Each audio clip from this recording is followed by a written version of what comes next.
The World Matchplay opening night as the curtain gets drawn on one of dart's majors. Could Mervyn King stay calm and cool under the bright lights, or would Nathan Aspinall bring the heat and make him sweat? What would this look mean for Gezzy? The bullet was firing. Can you say thriller? How would Ando fare as he kicked off his title defense? And who have you got here? Chris or Cross? Bombs away in Blackpool today on High Roller Radio. Yes, World Matchplay darts from the legendary Winter Gardens. 32 players in the field, 8 of them kicking off their campaigns tonight. The Iceman Alan Warner tweeted this out: a view from the top of the tower. The place will be rocking. How about Matthew Edgar? For a bit on his YouTube channel, he was trying to find a late entry in, almost stalking the place, and then on the streets below, he was begging for ranking points.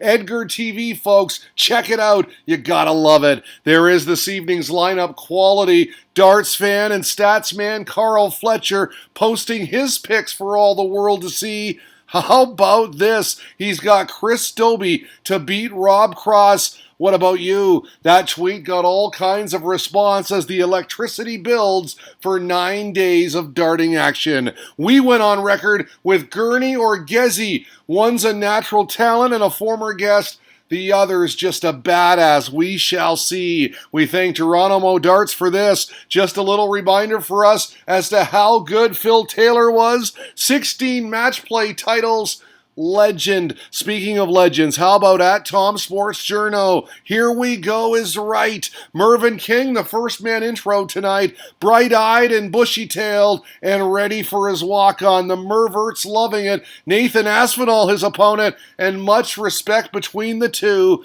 Hugs before war. How about the King? He brought the big battleships out early. 2-0 to start. Kept firing from there. He was lighting it up on the treble 20. The 85 checkout on Bullseye.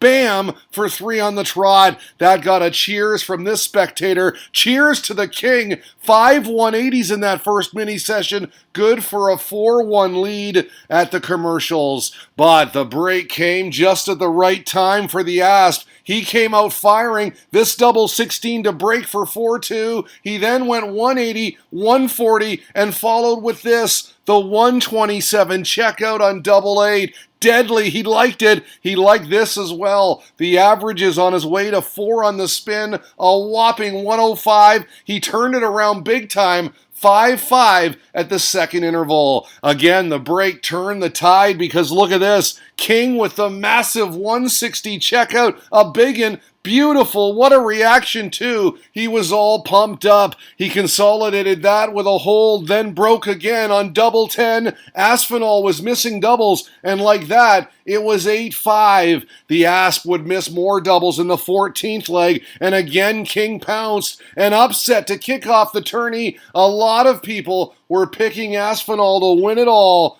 He is out in round 1. All he could do was applaud and bow his head in respect. King takes 5 in a row for the 10-5 result. Wow, tweeted Luke Jones. Aspinall should not have lost that game. He could not hit a double after the second break, and Merv jumped all over it. Great reminder here from Tom Beresford. In the match play, he said, current form goes out the window. Just shows that Mervyn King is still a really good player when he wants to be.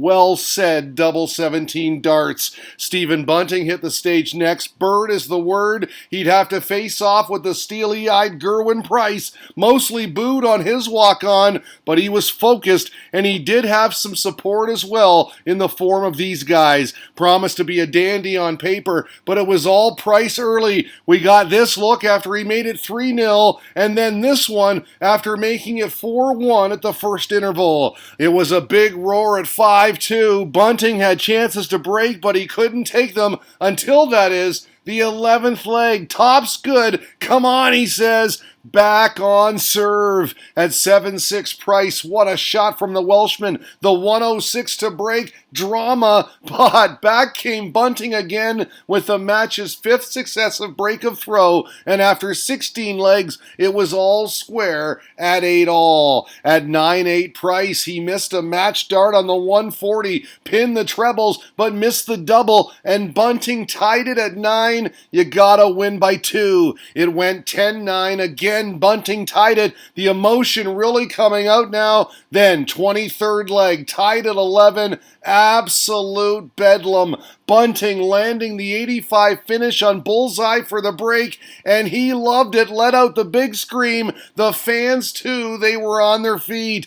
But credit Price, has ice in his veins, broke back to force a last leg shootout, and then kicked off with a maximum, but not to be. The bullet went bang bang on 79. This double 11 did it. 13-12 your final. Incredible match and result for Stephen Bunting. Means a lot to me, my family, and my sponsors, he said. I can't believe it. He then joked, just a normal day at the office. Great observation here from MUFC Jake. Bunting's heavier scoring the difference. He had 10 more ton 40 pluses than Price. There he is, your defending champion. Gary Anderson acknowledging the crowd. They in turn responded up against Danny Noppert and not having much trouble whatsoever. Wasn't spectacular, but he didn't need to be. 4-0 to start. Tossed in a few 180s in there for good measure. At 6-1 down, the Dutchman managed to win a couple. Nailed double 10 here for 6-3, but Ando was in full control when he exited the stage for the second interval at 7-3. Despite dropping 3 of the next 4, he made amends here on the 160. Spectacular. That was smooth, and the look on Noppy's face says it all. Not today. 10-6 your final. The Flying Scotsman not magnificent, but again, he didn't need to be. Good start to his title defense. I was snatching, he said. I was doing things you're not supposed to be doing, but we got there in the end.